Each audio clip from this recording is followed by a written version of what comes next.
Our regular subscribers will recognize my next guest, not just because he was in our studio not too long ago, but because of a recently inked deal with Freeport. C3 Metals CEO Dan Symons is here to give us a quick update. So Dan, thank you for being here yet again.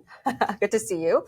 So as I mentioned, there's a market update, and it has nothing to do with your Jamaica project. It has something to do with your Peru project. Can you give us some context? That's right. Thanks, Rachel, and thanks for having me.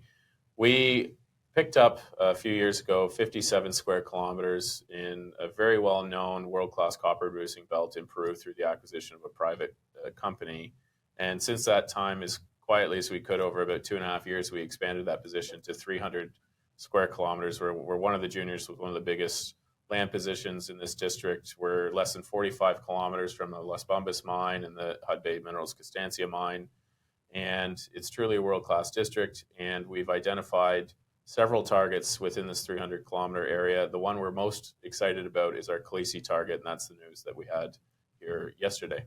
Now, you say quietly over the last 2 years. Why quietly?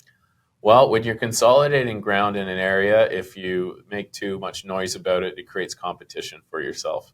So other juniors or even the seniors in the area will come in and start competing for that ground if they think the reason that you're doing it is you're onto something, and that's why we were doing it. So typically you try and get everything that you're looking for and then make an announcement, oh, by the way, we've gone from 57 square kilometers to 300 square kilometers.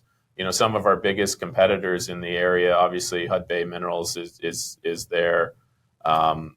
MMG's there, First Quantum Minerals is there, but then more recently, both BHP and Rio Tinto in the last 2.5 years have picked up a lot of ground to the west of us.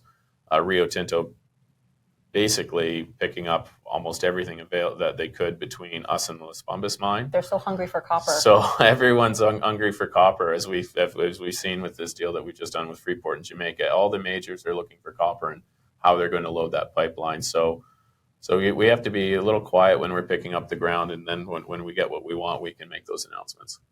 So why is the Khaleesi target significant, and what have you learned from the latest efforts that you just reported on or about?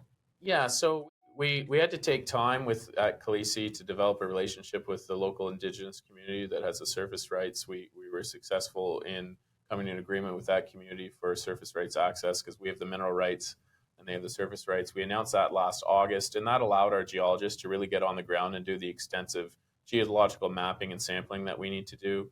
And we've identified what looks like a very substantial skarn, porphyry, and epithermal system there.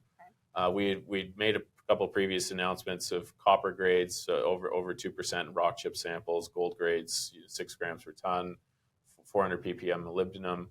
And what we've announced yesterday was results from a geochemical soil campaign. And that was 50-meter spaced grid samples, really just to get the geochemical signature on the different elements on the property. And the results came back very, very positive. So what does it kind of propel the company to next from here? So these are all the things. Basically, we're collecting all the data that you want before an initial drill program. And when you're collecting soils, and particularly looking at copper, you're looking for what gets us excited is anything 300 ppm or parts per million higher, or 300 or higher. And we delineated a zone now that's 1.9 kilometers in length by 650 meters wide, where the top half of that zone is averaging 650 ppm, so more than double what gets us excited.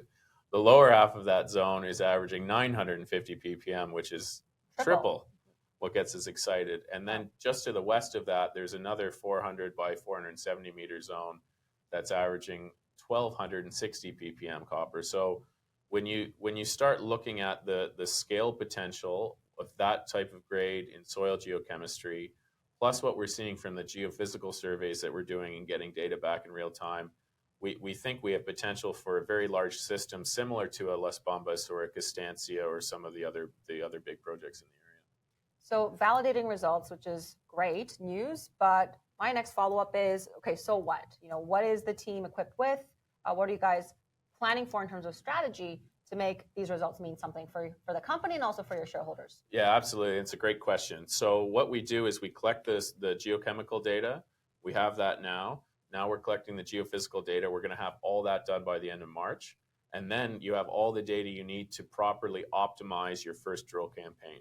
Because although this is a prolific copper producing belt, Peru being the second largest copper producer in the world, a jurisdiction after Chile, this project has never had a drill hole in it by us or anyone else. And it's very hard to believe on such a prolific belt.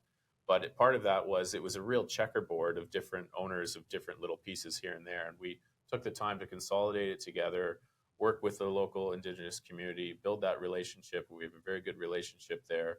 And now we're in collecting the data we need to optimize where are you going to start drilling. You can't just start drilling blind. So now the geochemistry is telling us that with the data that we've collected today, and the geophysical data that we're collecting in real time we'll have done in March will line us up for our first drill program. Our goal is to be drilling on this project here in the second half of the year for the first holes ever put into it. But it looks of sizable scale, and the grades and the soils are very, very exciting. And do you have an idea of how large that program will be, and also how long the campaign will be as well? Yeah, we're gonna start. We can pop it out pretty quick. We're gonna start with about 5,000-6,000 meters, just do an initial test of what we're seeing, and then we can, you have to analyze the data and see what the data is telling you. So similar to what we do in Jamaica, where the data was telling us we were onto something very big, but it looked like it was also potentially needed some deep holes. There we brought in a partner. Here, it looks like what we're dealing with, because we do have some outcropping mineralized rock. It looked both porphyry style mineralization and skarn. It looks like we will need shallower holes here. So for us, we'll start with that first 5,000-6,000 meters, and then from there, see what the data tells us to expand on that program. Now, this update at Khaleesi is the latest update after your news about the Freeport deal. What's been going on behind the scenes since that news broke the market for the company? It's been very, very busy. With the announcement of Freeport, we've been absolutely inundated with primarily institutional investors of just back-to-back meetings. What are they saying? Calls. It just draws attention to what we're doing. We've had these big properties, Jamaica not being the most recognized jurisdiction, obviously. So people are trying to get up the curve now. What are you doing? And institutional investors that typically don't look this far down market cap, but saying, hey, you've caught my attention here. Sometimes we sneak a couple of these small cap companies into our portfolio. And this is really interesting what we're doing, because between what we're doing with Freeport in Jamaica, our super block project in Jamaica that we've partnered with Geophysics Jamaica, and as well as now with Khaleesi, we have an opportunity to potentially have 3 projects with drills turning later this year. And that's a lot of news flow for a company that is only a 35 million-ish Canadian market cap. So I think that there's, the smart money is starting to see a potential value opportunity with having 3 projects potentially going all at the same time. And we're in a good position to do that now with Freeport doing the lifting with the funding on what we're doing in Jamaica. Well, how confident are you that that's going to happen? I'm actually very confident from where we sit today. I'd say we're a 90+% chance that we're going to have that. Okay, good soundbite there. Yeah. All right, well, thank you so much, Dan, for being here. All right, thank you. For our viewers, make sure to follow C3 on the CEO.CA site and subscribe for more videos just like this one.